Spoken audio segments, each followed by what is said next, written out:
Now, one of the other things we can have is not this UV grid, but if we go ahead and create a new image again, we've also got this color grid. Let's just call it a color grid. I'm going to spell it how it spells it rather than anything else.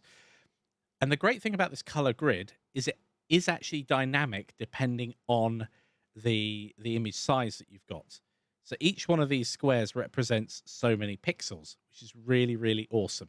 So we've got a 256 by 256. So each one of these sort of squares, let me draw here. So each one of, I've got my pen. I'm going to use my pen. So each one of these quadrants is a 128 by 128 pixel image. And then if we do this square here, that's obviously 64 by 64. So each one of these smaller areas is 32 pixels by 32 pixels.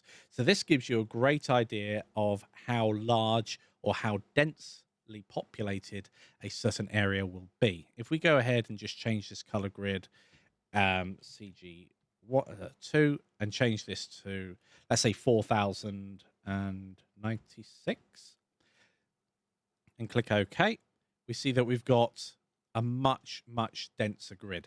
And this is a great way of demonstrating the fact that as you increase that number, you massively increase the load on your system, because now you've got far, far more detail in a certain area. And if you're doing this in a game engine, that's increasing the load per texture. So if you're doing this on every texture, and every object has a unique texture, and every object has 6 textures, for example, you've quickly run out of memory. Yeah, totally.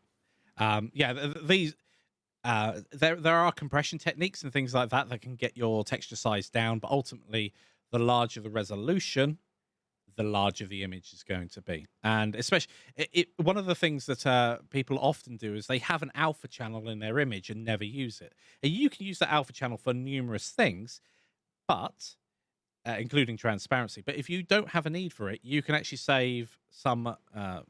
Basically, some of your space for textures by not including an alpha channel. So let's go back and now create our painting image. So we're just going to call this color. And one of the things to bear in mind here is that certain game engines can have different prefixes. So I might call this cube underscore color, or I might call it albedo. That's another name, BEDO. There we go. That's another name for the color of the surface that is unlit. I think that's what an albedo technically is. And I'm going to lower this back down to, what did we have before? Was it 256? I think so. Does it have alpha? I'm going to say yes, because I'm going to create it transparent. So we've got an alpha value here of 0. It doesn't matter what the color is. And then I'm going to click OK. And zoom. Oh, did I have...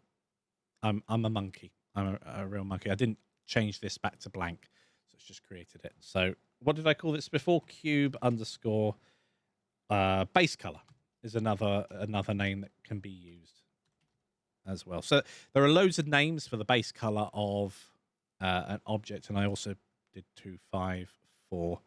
Great work there. Right. So blank is important, and I do want the alpha because I want it transparent. Excellent. If you ever want to do annotations on your drawings like this, I'm just holding down the D key, and then you can draw on your image. You can also draw over here. So it's great for annotating your work, which is exactly what you want to do. And erasing is also super useful, and we can get there by using the right mouse button. I have not got that mapped on my pen at the moment, so I'm just using the mouse for doing that. Okay, so we've not mapped this image, this cube base color, to our cube. So we've seen how to do it over here on the right-hand side, but you can also do it in the shading workspace. I'm not a fan of a horizontal layout, so I will actually shift this at the moment and create myself a vertical layout. Shader editor. And zoom in. So we can see the way that this is being set up. We have a shader type, in this case, just a principal BSDF, and our UV grid is plugged in. This is a texture image, or an image texture. So under, is it input, texture, image texture? No, it's under texture, isn't it? Yeah, here we go, image texture. So that's what that is. And at any point, you can use different textures for different parts of the model. And if time permits today, what I'd also like to do is do a layered object. which would be quite fun to do. So rather than just trying to paint everything on one layer, we can actually use multiple images, stack them on top within Blender itself. I don't know if we'll have time for that today, but we'll certainly give it a go. This is currently set to the UV grid. If I switch this out by clicking the drop down, I've got a series of options there. Let's zoom in, and we've got cube base color. Now we can go back to our texture paint, and we can start painting on our object. Now, where's it gone? Ah, it's transparent, so you won't see it. So this is one of the downsides I wanted to show you, is that if you do have a transparent texture, you're going to probably have a transparent object as well, which can be confusing at first. So we want to be able to paint on this object. It's in there. Look at that. It's like a reveal. That is pretty awesome. So you can see that we can paint over on this side, and we can also paint over on this side, but you can't click and paint over on here yet. And that can be very confusing when you start doing that. So we'll go over in a moment how to get that sorted. But our cube is there, as you can see, and we're starting to paint on it, and this is a really cool effect. I'm liking this. It's like a puzzle. I might put this in one of the courses, find the objects. or would that just be painful? I don't know. I think it'd be a really good way to sort of teach the interface. That is quite fun. I like that. And there are all sorts of different things you can do with your brushes. Now, some people prefer just to work in the 3D space, but it is very easy to miss something. If we have a look here, you can see that there are certain areas that aren't even and uniform. If we move around our model, I can't see them.